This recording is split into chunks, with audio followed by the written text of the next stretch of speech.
In the episode you're about to hear, our guest mentions ABWE veteran missionary Paul Shook, who served faithfully in Japan for many years.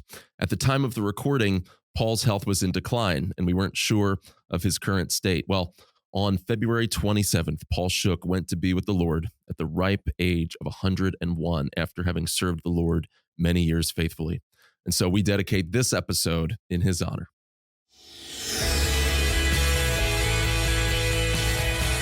Greetings and welcome to the Missions Podcast, the show that explores your hard questions on missions, theology, and practice to help goers think and thinkers go. I'm Alex Kochman, Director of Communications and Engagement with ABWE, joined, as always, by Scott Dunford, pastor of Western Hills Church in San Mateo, California, and former missionary, wears lots of different hats, and most importantly, joining us today is you, our loyal viewers and listeners. We're so glad that you're here. We hope this show is a blessing to you, and we have exciting announcements coming soon that we're going to save for the end of the episode. But for now, if this show is a blessing to you, remember before you go to leave it a positive rating and review in your podcast platform of choice. That helps other people get exposed to this. And so we encourage, if you haven't done that yet, maybe you've been listening for a few months, maybe years, and you've never taken the plunge and gone ahead and left us a note in your favorite podcast app. We appreciate that so much, and it helps these platforms deliver that content up to people who can be mobilized and trained and encouraged through it. So thank you for taking that next step. Let's dive in now. Enough of that. Scott, we've talked about your missionary past on the show before. Of course, you, like any good missionary, you had a training journey to get to the field as well. You had some hard languages to learn and familiarize yourself with as you were getting ready to serve in Asia. And I know that our guest that we're talking to today was a part of that journey, right? Yeah, it's exciting to have a returning guest, friend of the show, author, trainer, former missionary for many years in Japan, Dr. Jim Ruff. And also Jim's wife was the administrative assistant for our region when I first started. And so, of course, made me love them even more because she was our lifeline to everything going on back in the States for a while there. But Jim, it's so good to have you on the show. And thank you for your investment, not only in our lives, but the lives of lots of missionaries. Tell us a little bit about your background of why language was so important and how you, as you began your missionary journey, and why you want to help other people understand the importance of language. Hey, listeners, if you've been here for a while, you know our tagline already, helping goers think and thinkers go. Well, we really mean that. Let me ask you, what are you going to do with everything that you're listening to right now on this show? And could it be that the Lord is leading you to join his mission and extend his kingdom among the nations in a new way? Remember that God doesn't call the equipped. He equips the called. He gets the most glory by using normal, weak, doubting people. Maybe you're ready to say what the prophet Isaiah said, "Here I am, Lord, send me." If you think missions, whether that's short-term or long-term, is in your future, we are here to partner with you and your church in the process of sending you. Our team wants to talk to you here at ABWE. We're a family of ministries extending across more than 80 nations of the globe, engaged in evangelism, discipleship, and church planting. Our team wants to talk to you. Go to abwe.org/sendme. Again, abwe.org/sendme, all one word. No guilt trips, no high-pressure sales tactics, just a friendly voice here to pray with you as you and your church discern your calling. So start the conversation now, abwe.org/sendme. One of the things that I found as a real blessing was being saved in Japan, coming to the Lord there, being called of God to serve as a missionary to Japan while I was actually there in the military. Coming back to the States, I had a real burden to learn Japanese, which I had not done during the time that I was there in the service. So I was able to take some language in college while I was going through my training at Cal State. But the thing that was exciting to me, the most wonderful part of language learning, was the prospect of being able to actually communicate heart to heart with the people that I was going to be serving in Japan. our language acquisition method was a little unique. At the time we went to Japan in the mid 1970s, most of the missionaries were being trained through going to language schools. In our case, in the Kagoshima area, we didn't have a language school, and our missionary colleagues said, why don't you two try out a new course that is being written and work with two ladies, Christian ladies who live here in the area? And so we actually did work with language helpers right from the beginning in learning our Japanese. And that was a fascinating challenge, but a very great introduction to some things that I would end up then later on teaching our ABWE missionaries to know and understand about language acquisition. Jim, we've joked here around the headquarters, you've probably made this joke yourself, that what do you call a person that only knows one language? You call them an American, right? Learning foreign languages, whether that are currently spoken, biblical languages, if you're talking about seminary students, it's just not a part of our culture, right? And so I think this is something that when I've spoken with missionaries that we're mobilizing, we struggle with it. It's intimidating to us, and maybe rightly so. It is a great undertaking, but we know it's possible too. And we're going to get more into that as we go on. So what would you say, though, for missionaries approaching this for the first time, as you once did, and as Scott did in his missionary journey as well? What's the biggest mistake that you've seen people make when they're learning a foreign language? I think probably the biggest mistake, Alex, is assuming that acquiring enough language to get along is really all you have to do. We hear that some languages are very, very difficult. Scott's language certainly was. Any of these South Asian languages or the Chinese will require you to learn tones. In Japanese, we had three different levels of address. We had three different writing systems. We had three different forms of Japanese that we had to learn to accompany each one of the Chinese characters we learned. And so it was a very challenging language. But the student who says, oh, I don't want to learn one of those languages, I want to learn Spanish because it's easy, has made a grave mistake right from the start. Because even though Spanish may seem easy, not only is it not as easy as they might think, but the purpose of learning the language, the goal for learning the language, Alex, is mastering that language. And to master a language requires a great amount of effort, no matter what language you're learning. So you see this a lot, and I would have to admit that, like, even though I knew intellectually that I needed to learn the language, that when you come into a culture and there's so many people that speak English, and really the truth is English has just become kind of the lingua franca of the whole world. It might be like Greek was back in the day of Jesus, where it's just like, it seems like everyone speaks it, or many people speak it. And so there is a push in some areas, some circles of missions, that says, hey, just jump in, learn the easy language, or use the trade language, maybe just of English, ministry to who you can. And language learning just slows down the process of the gospel. I know what Alex and I think about that. I know even from my own experience and really my own mistakes, what I think about that.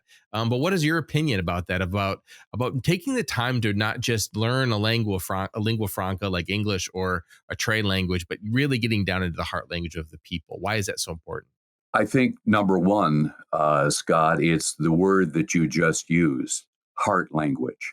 If we really want to be able to speak to the people in a way that gets to them, that they really can be caused to think about the subject rather than the language they're speaking in, it makes such a huge difference.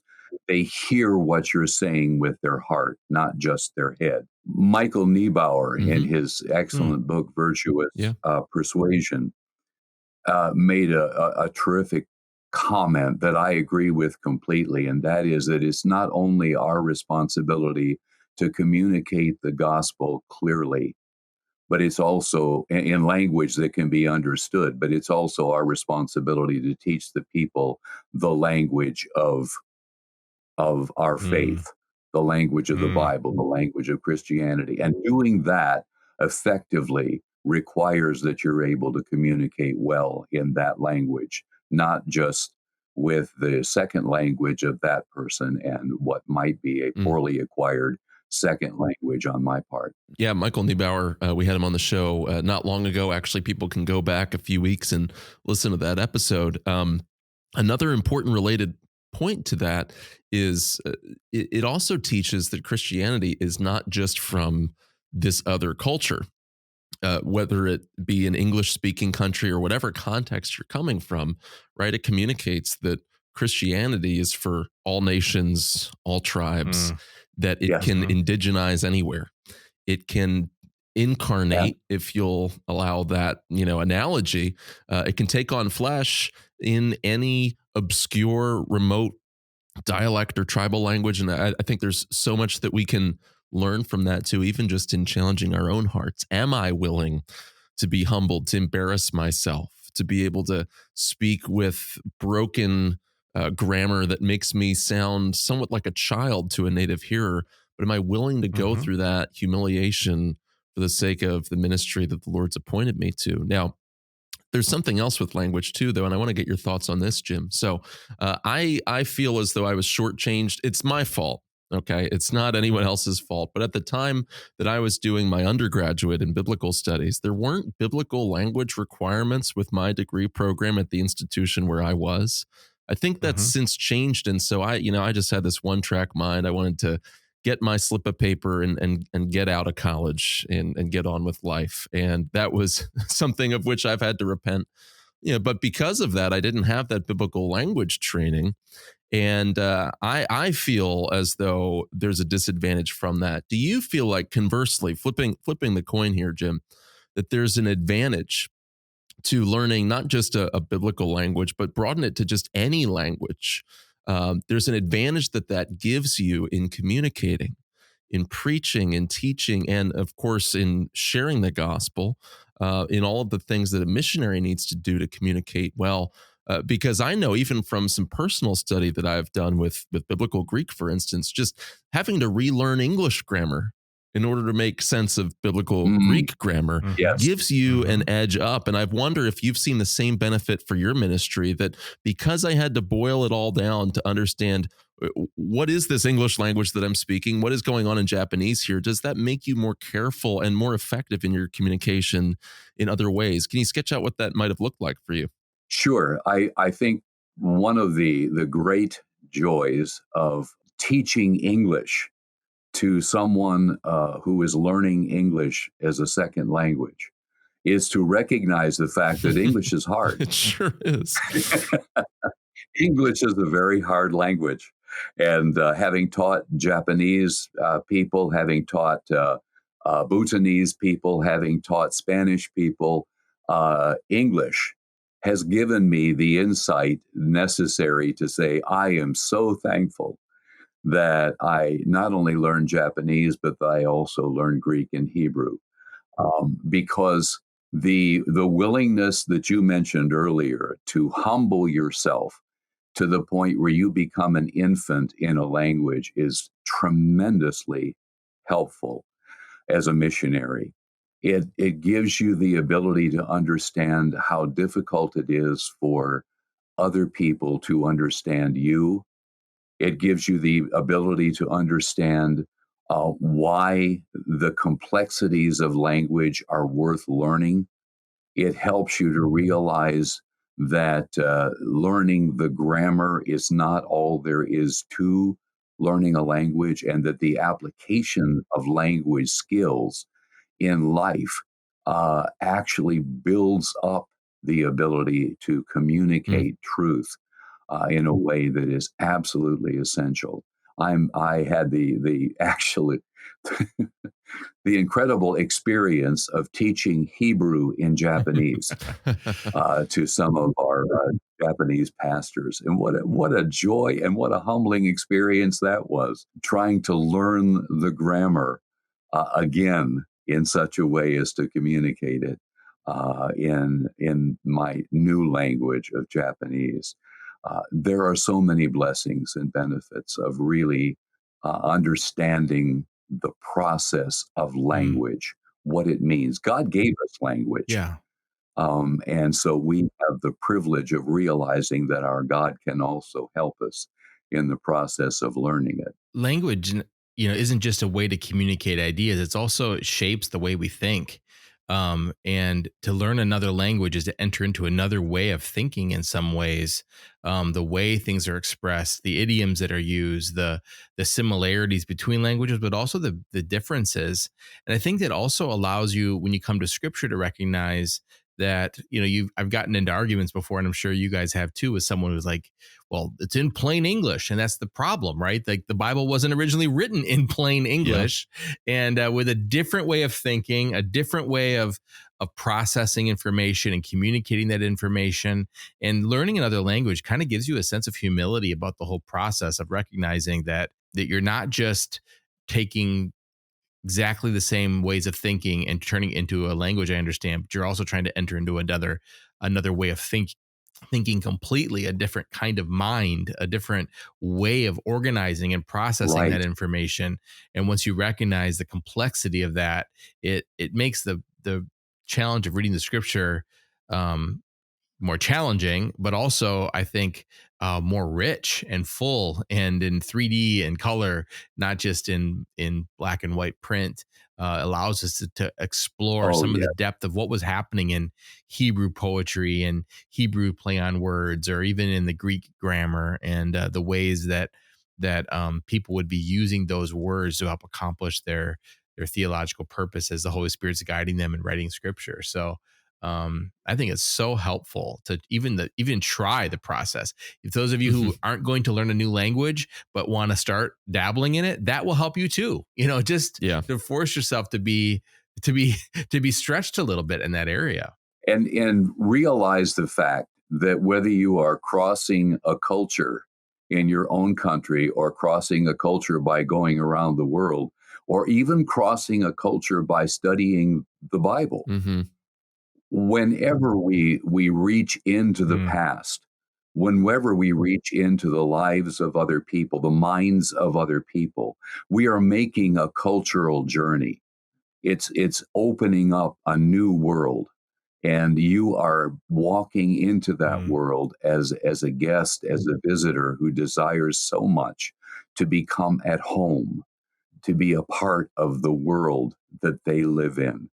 And how exciting that is. Well, I don't want us to skip over something foundational here, Jim, too. And there's a lot of the benefits of language learning. We've used this technical term before, language acquisition. People might even hear that and think like, well, that sounds so technical. Why aren't we just talking about learning a language? Even that Mm. technical term reveals that we're talking about something very specific that is one of the building blocks of somebody's journey to a mission field. And there's different approaches to language acquisition. There's different models of the best way to go about learning a language. I think we all agree, like, any attempt is better than no attempt. Right. But for your standpoint, what's the model that you endorse, that you recommend, that you've taught others over the years, and just help us understand why that matters? Because not all approaches are created equal. One of the approaches, Alex, that I think is extremely helpful, and a recommendation that I would make to all language learners, is to understand, to acquire phonetics.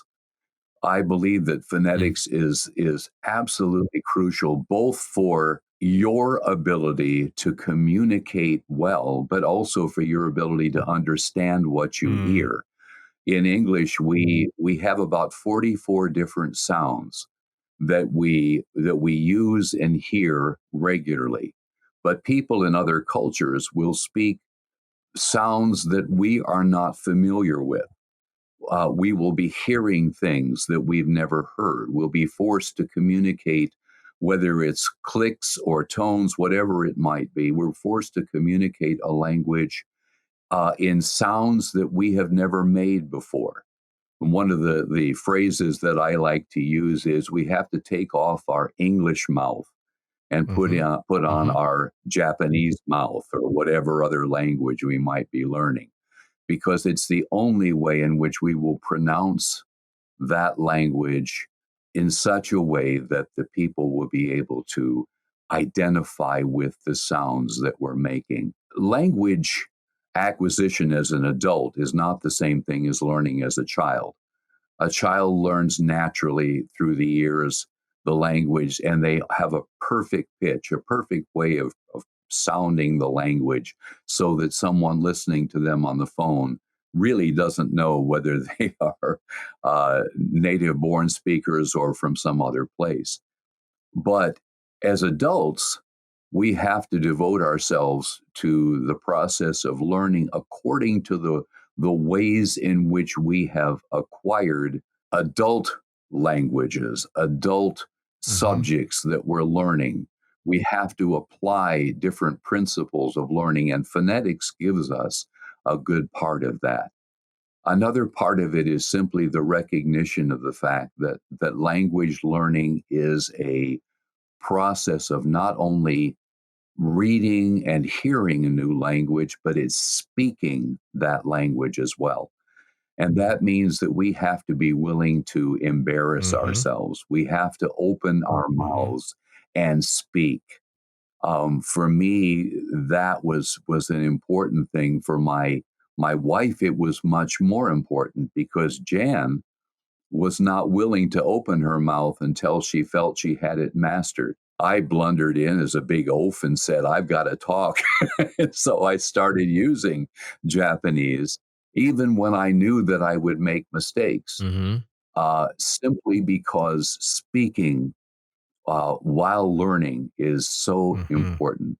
It's interesting. I'm just going to share this, Alex, because when you start learning a language, especially a language, like I shouldn't say especially, because I feel the same way when I'm trying to speak Spanish, which I don't speak Spanish, but if I'm trying to use a word, if I try to use the right pronunciation or use the Spanish, rolling my R or something, I feel like I'm making fun of the language. I feel like I'm doing a caricature of Alex Trebek on Jeopardy saying burrito, and so you're there's something in you that says I don't want to do that because I don't want to make fun of it. And so when learning Chinese, it was a real struggle because it felt like saying the tones the right way, like just really simply like ni hao. It felt like I was actually like kind of mocking the language to say it the way they were saying it. Yeah. Because like we would not mimic someone's English accent. We would recognize that would be like offensive. And so to do that in another language, it feels like you're disingenuous or that you're making fun of it. And so trying to get over that hurdle to try to like listen to what you're hearing and say it the way they're saying it is really a challenge for us. And yet the best way to do it, like Jim said, at least one way to do it is you got to throw yourself into it and try and fail. And the truth is, like I've found over and over again, I'm still finding it out because I'm kind of relearning Mandarin. We're in a highly, our church is very diverse. Lots of different languages are spoken in our church. But we just had like an outing with students and we made Chinese dumplings or Japanese gyoza, if you want to say that. I'm not sure if I said that right. But the dumplings, it's jiaozi in jiaozi in Mandarin. And so, learning the language again, but what I found is people just appreciate you trying, and that kind of leads us maybe, I don't know if Alex, you wanted to add to that, but I was going to say like, it kind of leads us to our next question of like, if you're not planning on going overseas and you are planning on staying in your town in middle of Ohio, I hope that's not the case for you. That'd be sad, but no, I'm just kidding. You're in Michigan, you're in Pennsylvania, you're out here in California, which is probably more obvious why you should learn another language.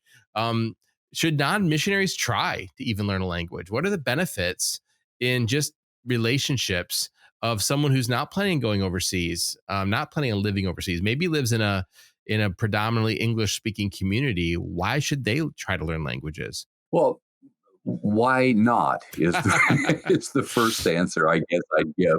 We are insisting that one of the responsibilities that we as Christians have is to be observant of the people who are our neighbors, to understand what their lives are like, and God is bringing into our neighborhoods so many people who speak languages other than our own. And while the average American would insist that it's their responsibility to learn English because they live here, there is a great benefit Mm-hmm. in being able to walk up to that neighbor who speaks only Arabic, or that neighbor who speaks Mm-hmm. Spanish, and be able to Mhm. greet them, to be able to begin to learn from them some phrases that are part of their language that will help them to see that we really do Yeah. care Mhm. about them. But there's another practical aspect, and that is learning another language will give you then the possibility of God's introducing you into a culture that you might be able to minister in without even realizing that that was a direction Mm. in which you were going. Mhm. You might be learning the language just to broaden your knowledge and your ability to read different things. I know people who are attending universities and graduate school who have to learn languages for the theses and Mm. dissertations they're writing. Mm-hmm. Well, since Mm-hmm. they have to learn them anyway, Mm-hmm. and they love the Lord Mm-hmm. and they want to use what God has given them, this may be a way in which the Lord's Mm. preparing them for ministries they don't even anticipate. We've had missionaries. I was mentioning to Alex that our dear brother Paul Shook is soon to be in the presence of the Lord. Paul's son was born deaf, and Steve was the reason they came back to the States to learn sign language.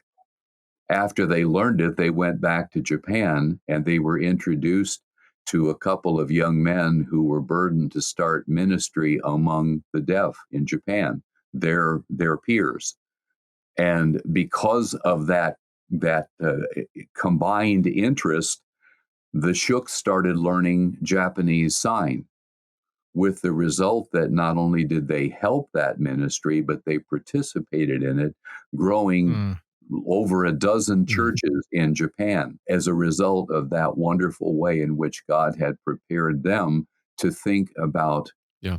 deaf ministry, ministry with sign, and reaching people in Japan who, in many ways, were not only lost, but emotionally separated from the rest of their own culture. Yeah, at the time of this recording, Paul is, as you mentioned, likely going to be with the Lord soon and is 101 years old. And what a legacy that exists there.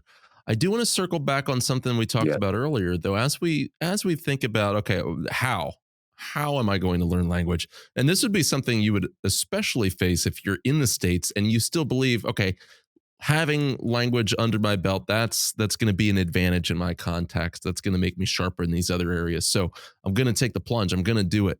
But whether you're at home or whether you're on the mission field, either way, there's this issue of immersion. And if I'm not completely in it, I'm going to be challenged to constantly be falling back on my first language as a crutch. I've heard many accounts of missionaries that have struggled with that. Maybe they'll plug in with a group of expats in their city. Maybe they spend a lot of time with their own team of fellow missionaries. And the question becomes, are we going to speak the language we're learning? Or are we going to speak exclusively English behind closed doors? And are we missing out on opportunities to sharpen ourselves in those situations? I've seen both approaches, and I've seen people be, this word is overused, but a little bit legalistic about it too, and say, no, it must be all of this because of the benefits that you'll receive from that. Do you want to comment on that as well? Because I know that can be a point of contention. That can lead to real division among missionary teams too. And it'd be good for other people, even that aren't missionaries, to be aware of the pros and cons of how your environment of language learning is either going to help that process or make it harder for you. I think the environment of language learning is a crucial part of how we develop fluency. I'm going to use an illustration that I've used with our missionaries in the past in training them, that has become more crucial at this point.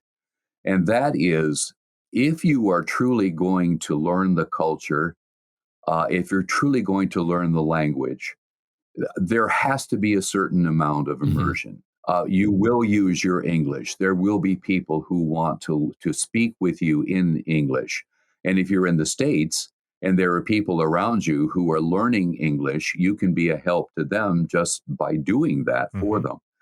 But if you are, say, on a field that is away from the United States, we have now the availability of communications tools that allow us to interact with people back home in ways that we never could before. It used to cost us $25 a minute to make a phone call from the field to the States. When it's that expensive, you don't make very long Mm. phone calls and you don't make very many.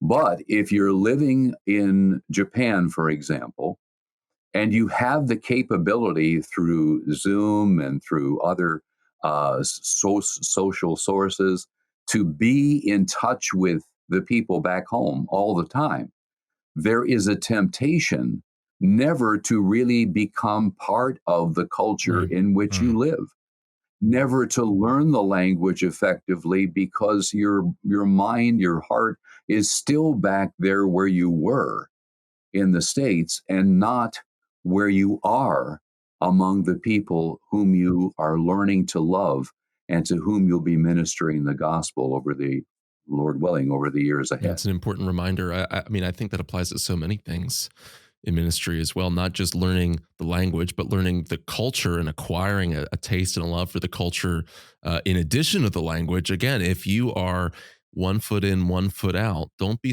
surprised that your success is limited. Don't be surprised that you're taking longer than others to really feel at home. Don't be surprised that the homesickness is maybe more than it is for some of your teammates 3, 4 years into that because of the foundation that you've laid, right? And we could even apply the same thing to ministry in the Right. States. Am I really willing to get down onto the level of those whom I've been called to reach?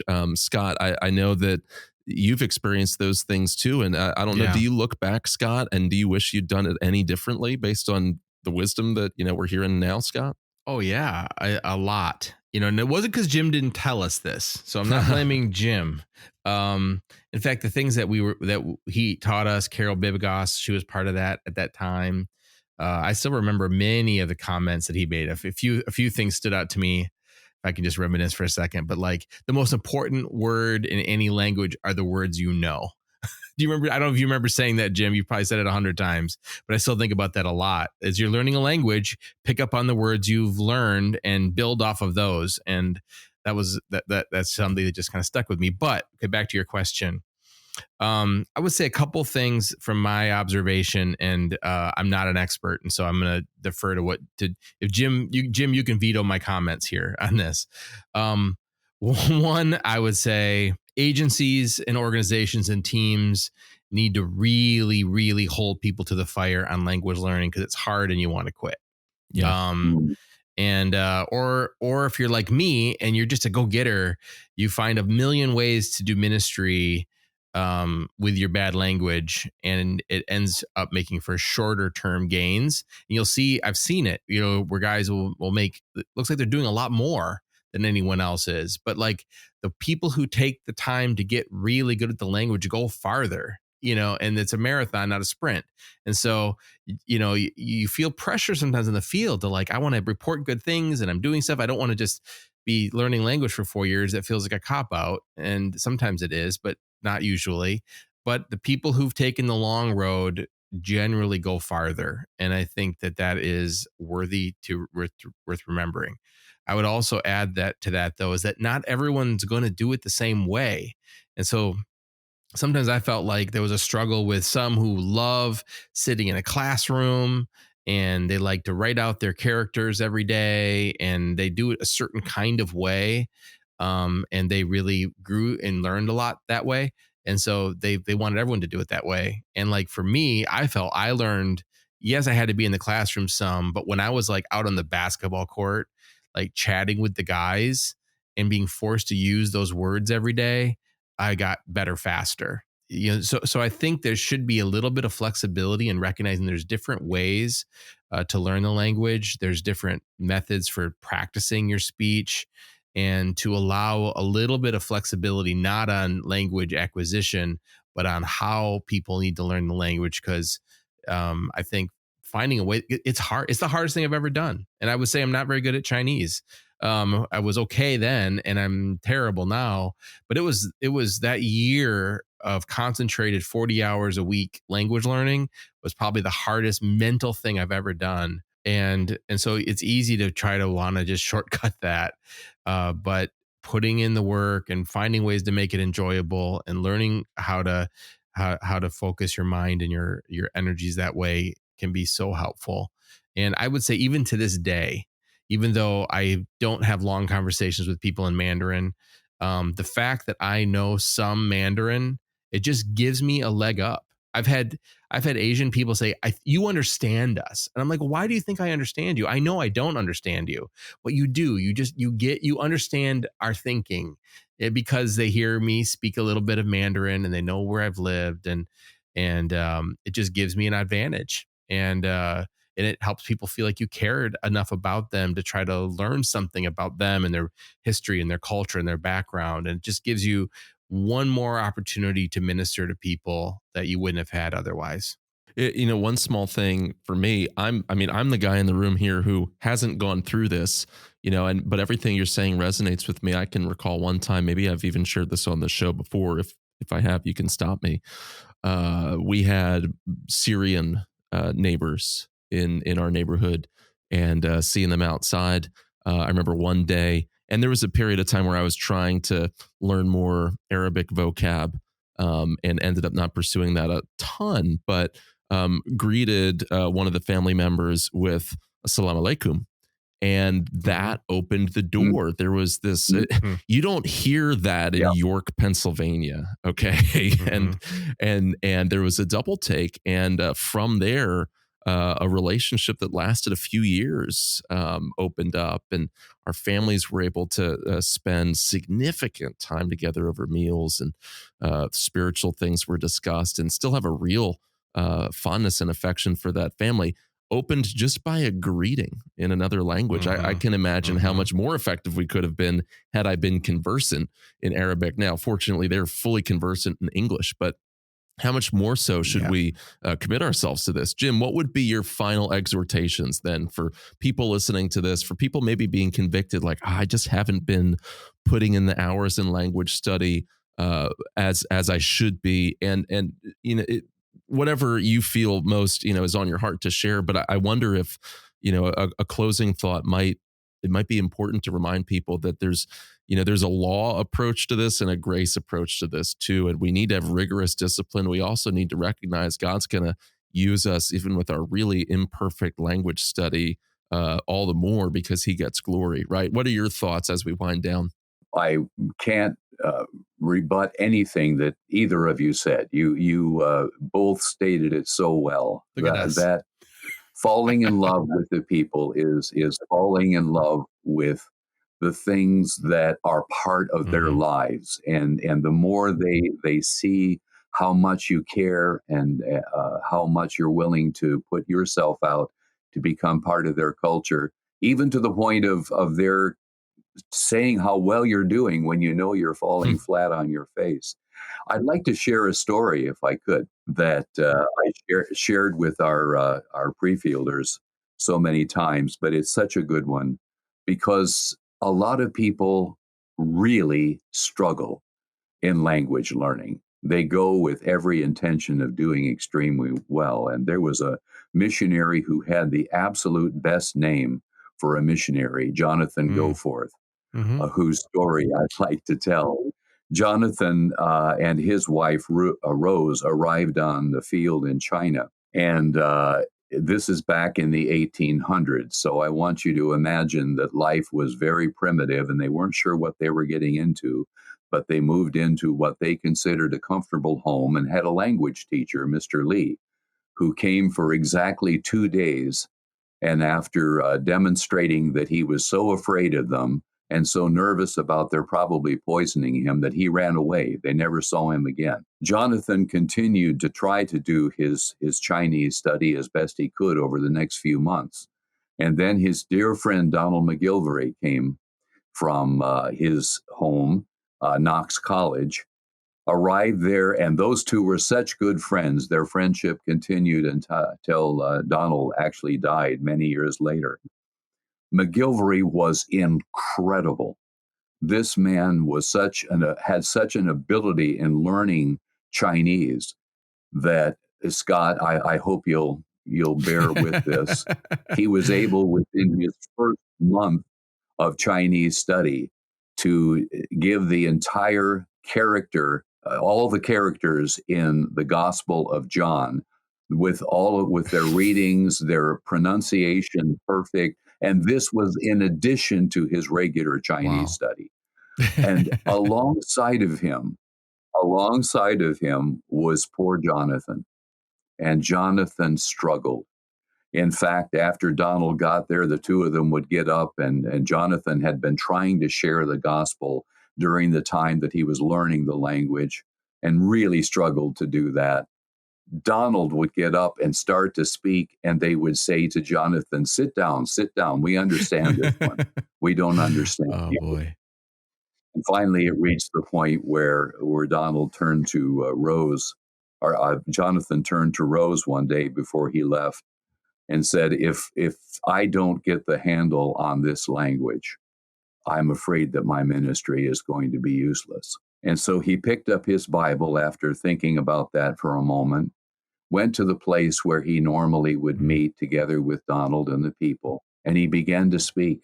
And all of a sudden, all of the study that he had done, all the idioms he had learned, all the language that had come to him, it opened up, and he began to speak in such a way that when Donald started to get up, the people told Donald to sit down and said, we want to hear this one. And Jonathan ran home and told Rose, the Lord has broken the back of the language. I was able to speak. And there's another part to this story that I'll share briefly. He was so excited and so thrilled and so effective in his use of Chinese after this, but he always went back to that moment because several months later, he received a letter from his friends in Knox College, and they shared the fact that they one day felt burdened to pray for Jonathan. So after the meal, they got together and they all got on their knees and they prayed for hours for Jonathan. Wow. The day they prayed, I can't say this without crying. The day they prayed was the day that the Lord broke the back of the Chinese language and he was able to speak. This is not going to happen in every case. That miracle will not always be there, but the Lord is there with you through the difficulties of learning the language, through the difficulties of acquiring that culture, and it's worth every moment you spend. As you said earlier, Scott, it's not anything but a marathon.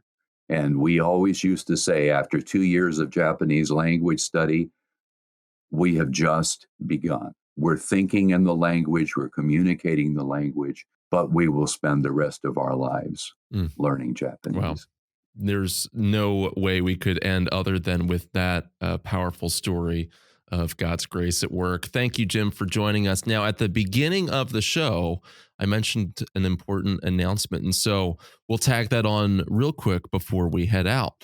And that announcement is this: we've mentioned it a few times, and we now have the ability, you can upgrade your Missions Podcast subscription, whether you subscribe in Apple Podcasts, Spotify, you watch us on YouTube, however you do it, you can upgrade to premium. That's right. If you go to missionspodcast.com/premium, you'll be able to head on directly over there and purchase a membership on our website that'll give you access to important extra bonus content. Each week we go over time and we record an additional segment where we debrief the discussion or have a completely different conversation. Scott and I, as well as our producer Brian, who knows, every once in a while we'll bring on a guest. You'll get access to a private Signal thread where you can network with other missions thought leaders, people doing the work of ministry in tough places, even people whose identities we can't always share, but you'll get vetted and you'll be able to join that special group. You'll also get access to regular live chats to webinars featuring Scott and myself as we dive into hot, trending missiological topics, issues of praxis in ministry, and so much more. We're so excited. Honestly, Scott, I mean, we're thrilled. This is really encouraging for us to get to this point where we can offer you so much more, because we've seen how the Lord has used this content over the years, and we just think that if we can provide more solid content like this while you partner with us to make more of it possible through your generosity, that there's so much more that we can do in the cause of the Great Commission together. So go on over to missionspodcast.com now, and would you upgrade your membership and go premium? You won't regret it. Until next week, go make disciples of all nations, and we'll see you then. God bless.